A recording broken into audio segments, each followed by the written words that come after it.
चंद्रमा कितना श्रेय, शुभ्र, कितना सुंदर। किंतु यदि आप गौर से देखेंगे तो इस चंद्रमा पर भी धब्बे हैं। और क्या इन धब्बों के होने के कारण इस चंद्रमा का महत्व कभी कम होता है? कभी नहीं। इसका कारण है चंद्रमा के निरंतर प्रयास।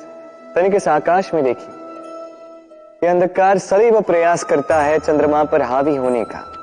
ये चंद्रमा हर समय इस अंधकार से लड़ता रहता है। अमावस्या से आरंभ हुई चंद्रमा की यात्रा पूर्णिमा तक पहुंच ही जाती है और इसीलिए इस चंद्रमा की पूजा होती है, इसीलिए इस चंद्रमा को महत्व दिया जाता है। इसी प्रकार यदि आप में कोई दोष हो, कोई बुराई हो, तो कोई बड़ी बात नहीं है। प्रयास कीजिए कि उसे सुधार सके, किंतु इसके कारण स्वयं को नकारा मान लेना, ये अनुचित है। स्वयं की भूलों को, स्वयं के दोषों को, स्वयं की बुराइयों को भुलाकर तनिक इस संसार की भलाई की ओर तो प्रस्थान कीजिए। आप देखेंगे कि आपके भीतर का तेज उभर कर निकलेगा। मैं रथ यात्रा करता, उसमें बार बार मार्ग में रुकता हूं और देखता कि कहीं मैंने अनुचित दिशा तो नहीं चुन ली। मैं उचित दिशा में ही तो जा रहा हूं ना। कारण क्या है कि कहीं आगे जाके मैं मार्ग भटक ना जाऊं। जीवन यात्रा में भी ये आवश्यक है। जीवन यात्रा में भोग विलास में भटक जाना बड़ा ही सरल। बार बार रुक कर आपको देखना होगा, स्वयं से कुछ प्रश्न पूछने होंगे। क्या आज मैं वही कर्म कर रहा हूं जो मैं करना चाहता था? क्या आज वही जीवन जी रहा हूं जो मैं जीना चाहता था?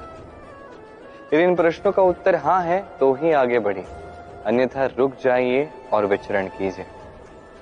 स्मरण रखिए कि संसार बड़ा ही जटिल है और इसमें खो जाना बड़ा ही सरल है। इसलिए बार बार स्वयं को रोकना और जीवन चिंतन करना अति आवश्यक है। इस संसार के सबसे महत्वपूर्ण तत्व कौन से? पहला है समय। जन्म से लेके मृत्यु तक का ये पहलू, यही तो जीवन है। दूसरा है जीवन, जिसमें हम समय का उपयोग करते हैं, श्रेष्ठ से श्रेष्ठ कार्य करने का प्रयास करते हैं। वर्षों से चलती आ रही ये परंपरा, ये संस्कृति, इसे आगे ले जाने का प्रयास करते हैं। इस संसार में एक योगदान देने का प्रयास करते हैं। तीसरा है धन। ये धन जो हर एक व्यक्ति अर्जित करने का प्रयास करता है। अब इन तीनों तत्वों में एक सामंजस्य है, एक समानता है, चाहे धन हो, समय हो या हो जीवन। और वो समानता ये है कि यदि आप इसकी गणना करने लगोगे तो ये कम होने लगता है। यदि आप इसका उपयोग करोगे तो ये बढ़ने लगता है। इसे संग्रहित करके रखने का प्रयास करोगे तो ये हाथ से फिसल जाता है। किंतु यदि आप इसे संभालना सीख जाओगे तो ऐसा कार्य करोगे जिससे संसार के साथ साथ आने वाली पीढ़ी का भी लाभ होगा। यदि कुछ सीखना है तो संभालना सीखें, गणना करना या संग्रहित करना नहीं। मेरे सामने है गैया का दिया गया दूध जो 2 दिन तक टिकता है। यदि इस दूध को गर्म करके जमाया जाए तो बनता है दही, जो 3-4 दिन तक टिकता है।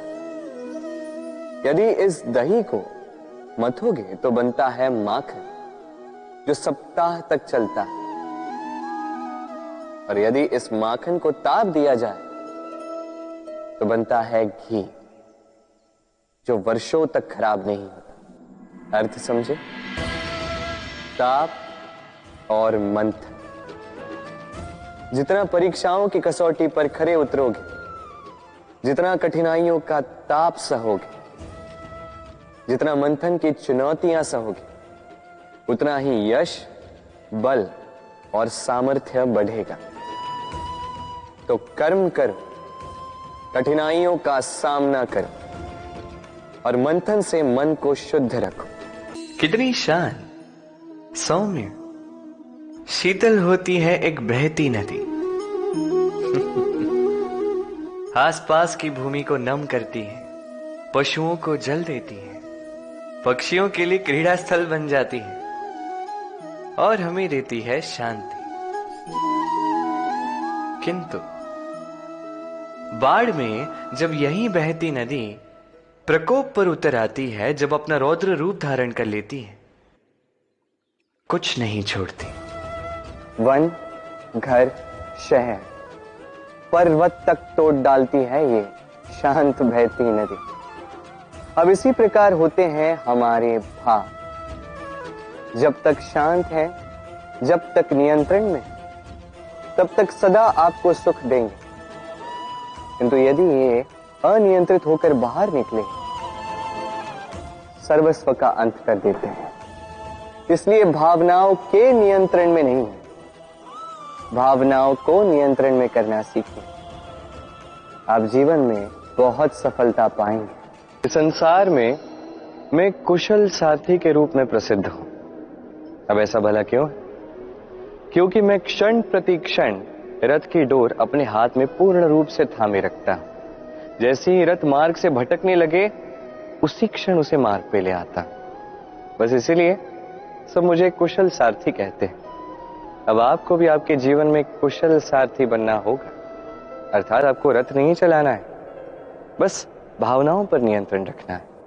कभी कभी जीवन में ऐसे कार्य आते हैं जिसमें मन को रस नहीं मिलता, तो मन जो है बार बार उस मार्ग से भटकने लगेगा, उस मार्ग से विचलित होकर कहीं और ही जाने लगेगा। तब आपको अपने मन पर पूर्ण नियंत्रण पाना होगा।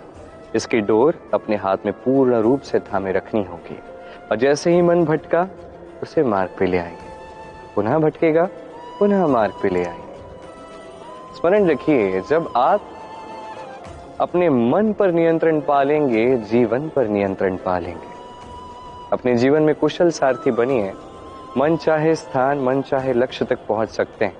इस संसार का सबसे बड़ा सत्य है जन्म और मृत्यु। किंतु एक और बड़ा सत्य है, मित्र और शत्रु जो हम सभी के जीवन में होते हैं। मित्र वो जो हमें सहारा देता है और संसार के सबसे बड़े शिखर तक ले जाता है, और शत्रु वो जो किसी भी क्षण किसी भी शिखर से हमें नीचे गिरा सकता है। अब विचित्र बात यह है कि हम स्वयं इन्हें साथ लेकर चलते हैं, स्वयं इन्हें पालते हैं। ये कैसे? पहले समझिए कि ये मित्र और शत्रु कौन है? आपका अपना मन, और कोई नहीं। ये मन मित्र तब है जब ये संतुलित है, नियंत्रित है, पावन है। किंतु यदि ये मन अनियंत्रित हो जाता है, यदि ये मन आप पर नियंत्रण कर लेता है, तो यही आपका सबसे बड़ा शत्रु बन जाता है। इसलिए इस मन पर नियंत्रण रखना सीख जाइए, इसे संतुलित रखना सीख जाइए। फिर आपको एक ऐसा मित्र मिलेगा जो आपको संसार के शिखर तक पहुंचा देगा। आइए मेरे साथ प्रेम से कहिए, राधे राधे।